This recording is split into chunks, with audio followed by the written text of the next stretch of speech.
Hey everybody, it's hwsteele. Today is February 20th, 2020, and wow, that's a lot of 2s and 0s and 20s and so forth. Oh well. Anyway, in this video, I want to talk to you about the meaning of names. And not just names, but places, which are basically named, but also words. And just kind of encourage you to look the meaning of names and words up. Especially when it comes to books like the 1927 novel from W.D. Gann, The Tunnel Through the Air, because it's of utmost importance that you understand what is actually being said when the names are given. Because the names aren't flippant. They aren't just put there because Gann thought they sound good. And there's words. If you don't know what a word means, then look it up. And I know that sounds silly, but there's a lot of people who they read something, they kind of know what the word means, and in context it becomes pretty obvious. But if you look that word up, you can get a deeper meaning for it, or a better grasp of the actual meaning for it, and it might show you something in a new light that you hadn't realized before.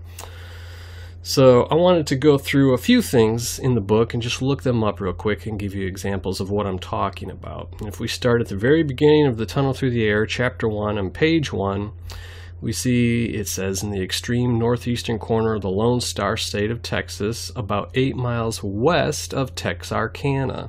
Now the first thing I'm going to look up is Tex Arcana, because if you're in the United States, if you're in Texas specifically, you understand what Tex Arcana is. In the United States you probably do, but other places around the world might not quite understand that Tex Arcana is a city on the border of 2 different states. And if we look that up really quickly, we can see that Tex Arcana is a city in Texas that has a sister city in Arkansas, thus the name Texas and Arkansas spliced together there for the city's name Tex Arcana.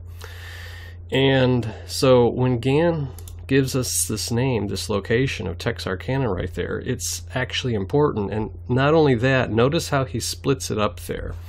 So that kind of indicates that it's being used for its namesake's purpose, meaning showing you that it's a border of 2 different things right there. Now, we could just say, well, it's just coincidentally right there, and the formatting of the book right here has the word hyphenated because it wouldn't fit on the line. But it could very also well be split up for a reason, split in half for a reason. So anyway, there's the first thing, Tex Arcana. To understand that we're talking about a border of 2 different things.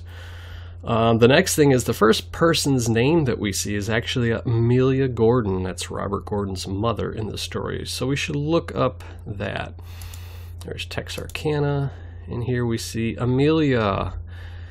Let's see. It basically works out to work. Amelia works out to work. And Gordon, right here, it basically works out to from the 3-cornered hill or from the marshes. So that's actually pretty important to put work in that together. So that's something you definitely want to look deeper into. We also have Calvin Gordon showing up. That's Robert Gordon's father. This one's pretty interesting here. When you look up the baby's name, or not the baby's name, but the name of the baby's father, Calvin, you see that it basically means bald or hairless. And believe it or not, that's probably important. I won't tell you why, because it's pretty easy to figure out actually eventually. So if we continue on page 2 right here, we see that we find out Robert Gordon was the child's name. And if we look up Robert, we find out that Robert means bright fame, which makes sense considering what the hero of this book, Robert Gordon, is supposed to have achieved within the book, becoming the most important person in the world, theoretically. Quite an ego there, right? But anyway, that's something that's important also, very important, and it points to something very important that's, again, relatively easy to figure out. But it becomes easier to figure out when you don't just read the name, but you start to understand the meaning of the name for all the different things. So let's move on here. On page, page 7 here, we see Bobby. That's a nickname for Robert, and Bobby actually means something a little bit different. If we look that up, we see that it's foreign or strange traveler, or a traveler from a foreign land. So basically, there's a completely different meaning to it, to the name Bobby, than Robert right there. And so that's also important to understand, that the nicknames are there for a reason, because they're indicating the same person in the story, but in a different way. So that's something to take note of and consider. The next thing we have here is Marie. Marie shows up on page 20 of the book, The Tunnel Through the Air, way down here, where she's introduced to Robert through a friend. And Marie is actually, obviously, a very important character in the story. And the naming of Marie is Sea of Bitterness, or Sea of Sorrow. And there's some alternate possibilities of rebellion, wished-for child, and mistress or lady of the sea. So there's definitely a sea narrative to this name, and a bit of bitterness or sorrow, which might just be important. Obviously it is important, but you know. So other things we want to look up here is, for instance, the name Daniel. The name Daniel means God is my judge. And why would we want to look that up? Because it's important, because Gann quotes from the book of Daniel a lot. He also quotes from the book of Ezekiel a lot, and the name Ezekiel means God strengthens. So these are important things to understand and know to help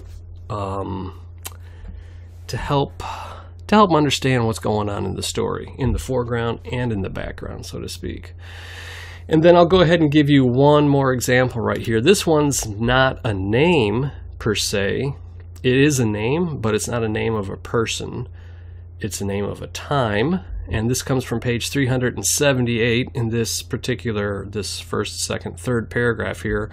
And I talked about it in a different video. But the thing to look up is forenoon. Forenoon. Now notice how this word is also hyphenated. And of course, we could just say, hey, it's the formatting of the book. It was done, just randomly, accidentally, so it would fit in there. Or it could be done on purpose. And if we look that up, look the word up, forenoon. Forenoon is the part of the day between sunrise and noon.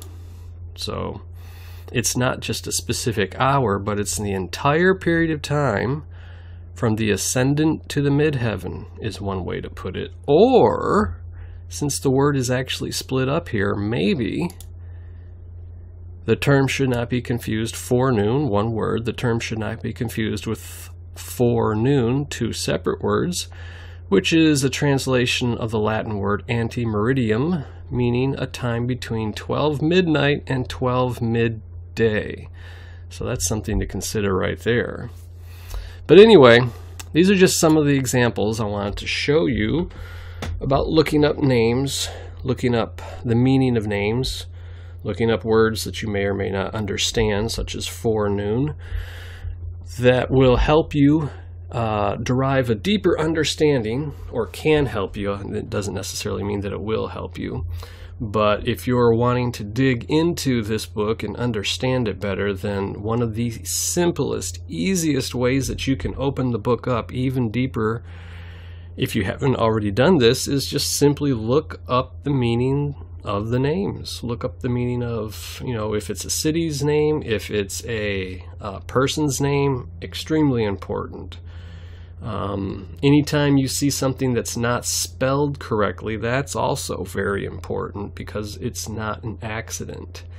Or a name like Kenilworth, something along those lines, you find out that that's a very difficult name to find spelled the way that it's spelled in this book. But anyway, I digress. By now you've definitely gotten the idea of this video, so I'm going to go ahead and end it here. So until next time, this is hwsteele.